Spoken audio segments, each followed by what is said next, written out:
G'day everyone, I'm Phil. I've been instructed to tell you all about my new boat. Right, so this is a 615C Barcrusher. I've had it a few months now. I bought it second hand actually. It was a marketplace find, one of the better marketplace buys I reckon. I bought it off an old fella up at Port Douglas there. And so far I'm pretty happy with it. I copped a lot of flack from people about buying a Barcrusher. There's people out there that aren't too keen on them, but so far I'm liking it. It's a good thing. What's the reason behind that, Phil? What were people saying should have gone fiberglass? They say they're rough and that, but I don't, you know what I mean? Like when you're driving through lumpy seas like this, anything is going to be rough.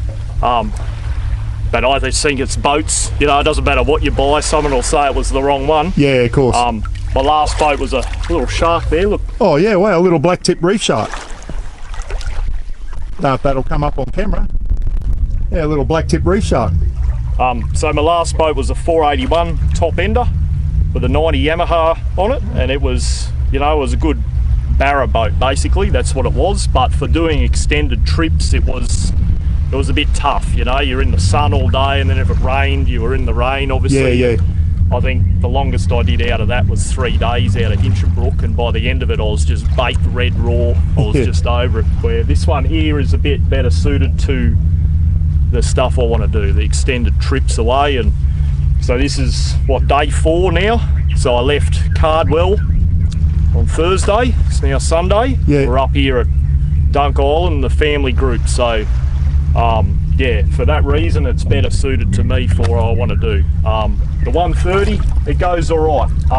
It's not a speedboat, but it's good on fuel. So I get about 2 kilometres per litre, which blokes with the big 200s I'm hearing they're getting like less than half that. So yeah, it's good for about 30 knots flat out, but it's the economy and the range that makes it a good thing. Fantastic range, Phil. Roughly what range have you got in this, mate? I'm not too sure yet. I haven't worked it out exactly, so I don't want to say an exact number in case I get it wrong. But when I get back, I'll be able to add it all up through the trip meter and work out what I've done. But I'll let you know so you can write it down or whatever. But so far, it's looking pretty good. So you can sort of cruise along 20 knots or 22 knots, and you're doing about $4,000 or 4,200, and you're sitting on 2 litres per K. Yeah. Whereas, like I said, blokes with the bigger outboards going to the reef and that, they're getting like 0.8 and stuff. Oh, I think it's 1 litre for 2 Ks, wasn't it?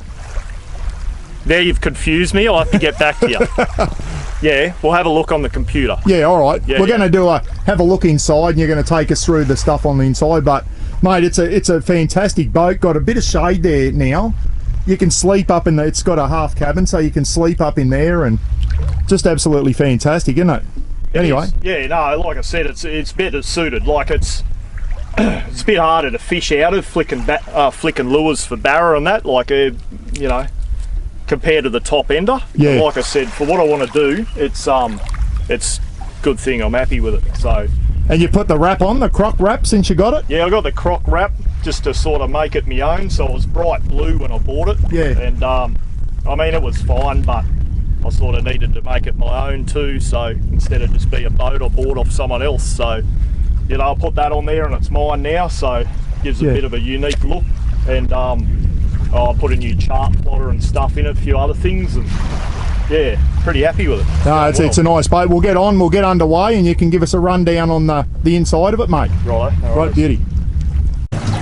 So yeah, I got that wrong before. What I was trying to say was my economy at cruising speed, I can do about 22 knots, a little over $4,000, 4,000 RPM. I'm getting 2 kilometres per litre. Yeah, not 2 litres per kilometre. Yeah, so I might have said it wrong. But yeah, that's what I meant, 2 kilometres per litre, whereas some of the bigger boats are getting, you know, a lot less than that. Yeah. So you sacrifice a bit of top end speed, sure, and a bit of that whole shot power. You know, it's a sacrifice, you get that fuel economy. So yeah. The one. Your fuel tanks, Phil, what are you holding in litres wise? I've got a 160 tank in the floor here, 160 litres, and I've got a sub tank where the old kill tank was. A sub tank fitted there, it's about 45 litres. And then I've got on this trip 5 jerry cans too. So So double that, double your litres in kilometres, and that gives you probably your maximum. You'd work that as a maximum fuel range. So you've got a lot of range in this. Yeah, definitely. So roughly speaking, a jerry can of petrol gets me 40 Ks. Yeah. So that's pretty good. Yeah, not too bad at all. What did you said you put in a new Chopper Garmin chart plotter? Yep. So that's this hopefully one. that's not too glary, everyone. So this is the Garmin 1253. So 12 meaning 12 inch, and the 53 is the model. So they were on special at BCF recently, and I got Townsville Marine to flush mount it for me. Yep. But yeah, pretty happy with it. That's a good thing. It does way more stuff than I'll ever use, but particularly what I do like is your inReach mode. So I can talk to my Garmin inReach device, which can talk to my phone also. But basically I can initiate an emergency if I want to, and through the Garmin it gives you a script to read, which I think is a really good idea, because my line of work, I've heard a lot of people call emergencies, and you can read about it and learn about it a million times, but when the adrenaline kicks in and something's on fire or someone's bleeding, your procedure and all that form goes out the window. I've heard it too many times. So to have a script to read is actually a really good idea. So if you're calling a mayday, it gives you the prompts, it gives you your position, your latitude and longitude. Wow, yeah. It can just prompt you along. Not that implying you don't know how to call a mayday, but when you're peeking out, you know, your brain forgets stuff. So that can your step-by-step process on how to call a mayday using the radio. You can also get your position, log an SOS on your chart with your position again. You can give, say you're talking to the Coast Guard, you can give them your exact, you know, position details, the time, save you look, if you don't have a watch or whatever, things gone pear-shaped, it's all here in front of you. I really like it.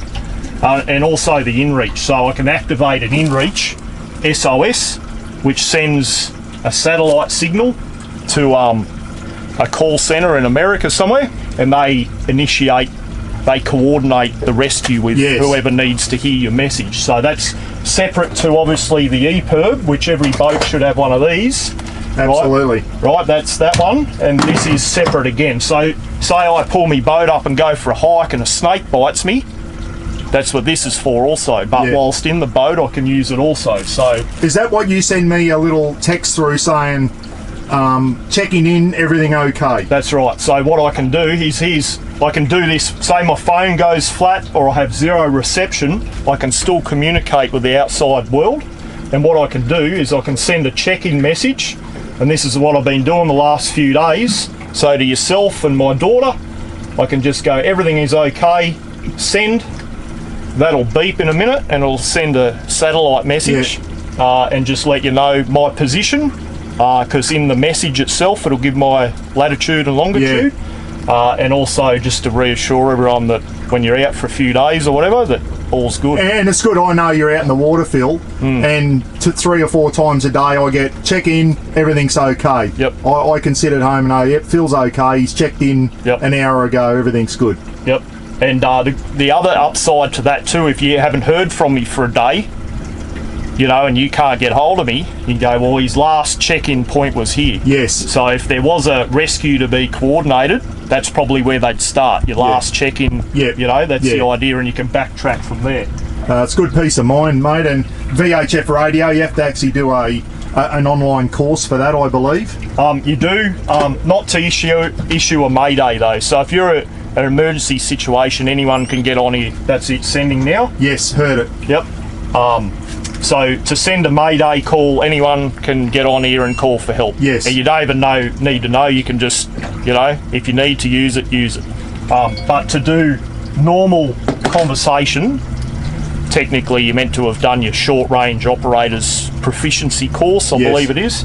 And it is a dry subject. It took me a long time to get through it. I did it all online, but just if you're having sleeping problems, like if you can't get to sleep at night, do yourself a favour, go buy the manual and read the first 3 pages of that and you'll be out. That's pretty boring, It is, yeah. Oh dear. But anyway, it's one of them things, you get through it.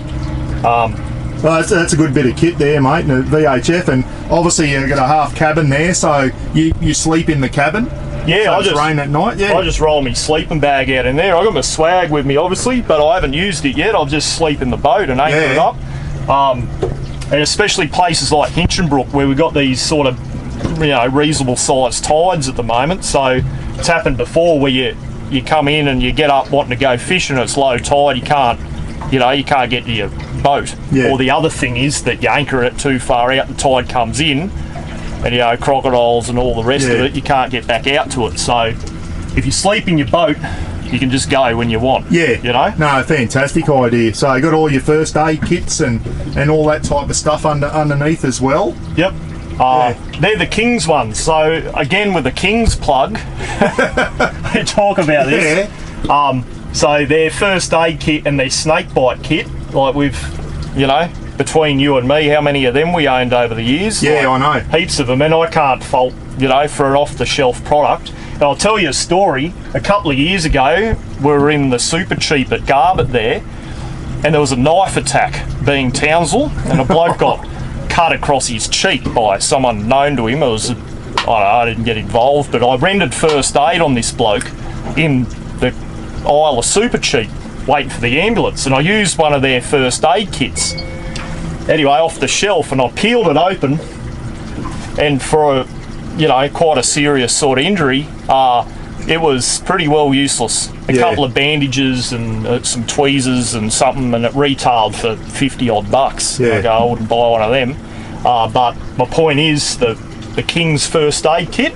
If you've got, you're tearing your first aid kit open in a real life situation, I think they're pretty half decent. Yeah. Well, someone's just donated a $99 snakebite kit from King's, which is the survival brand, which is top notch. Yep. As one of the Mr. Buckaroony prizes for the live feed at Christmas time. Oh, really? Is that this one? Yeah, someone's donated one. I forget who it was now, but whoever it was, thank you so much. But yeah, one of the snakebite kits, which is survival brand, so which is a well-known first aid kit. Splint, broad bandages for snakebite. And let's face it, Phil, you go hiking and that, there's death adders and that on the islands up here. And what if you get tagged by a bloody sea snake? Well, When you're fishing, you're probably dead, but still, you've got to give yourself a chance. you hit this thing, SOS, call for help, because they're Get pretty. your bandages on and call for help there. Another thing Battery-wise, about snakes too is, like, people don't realise is that McCushla, everyone's worried about crocodiles, which are, is fair enough, but the northern death adder inhabit that camp area. we've seen them. Yeah, and people walk around there at night with no shoes on, especially that leaf litter. You got 30 minutes if one of them bites you to get anti-venom and proper hospital treatment. Anyone that has been there knows that it was at least a 30-minute trip back to that boat ramp. So it's a helicopter job, and it's a real possibility because you step on one because you can't see them. They hide in the sand and the leaves, and it bites you just out of reflex. It's a very real possibility. I'm surprised no one's been bitten there already. They are the fastest striking snake in the world, the death adder, and the 7th most venomous. 7, are they? 7th. Yeah, They're in the right. top 10, mate. So, yeah. Hey, battery-wise, Phil, on the boat, what do we got? What are we looking at battery-wise? I've just fitted some new ones, so they're dual-purpose. They're deep cycle and start batteries. So I got 2 linked in parallel. Yeah.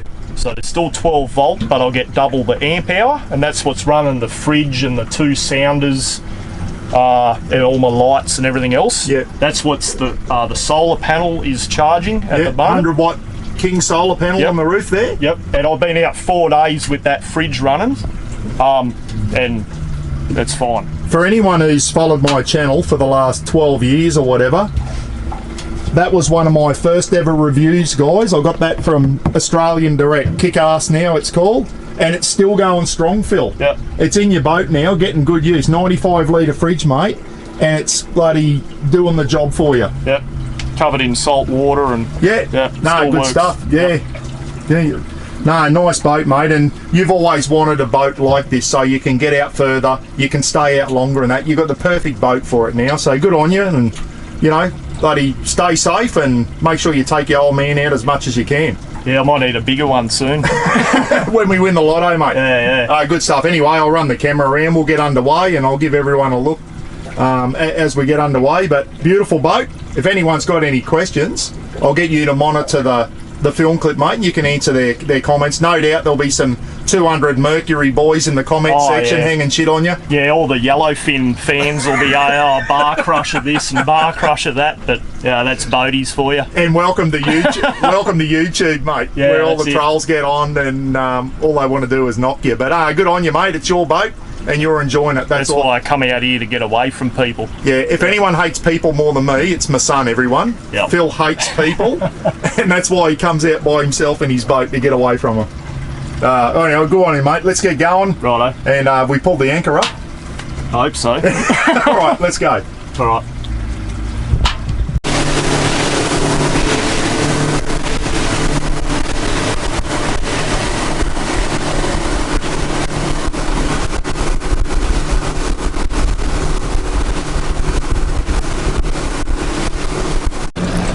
So the Navionics chart Phil's got there, you put it onto a different mode, and you can see we're just coming out of a green zone now into a yellow zone, which means we can have one line each in the yellow zone.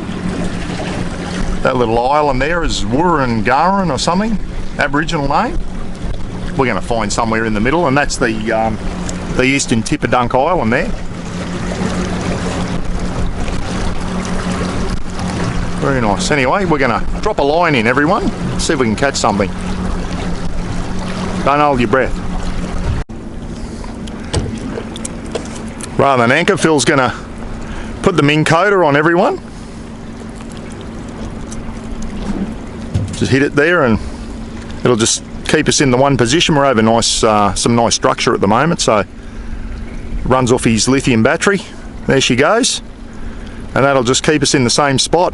Don't have to worry about anchors. You beauty.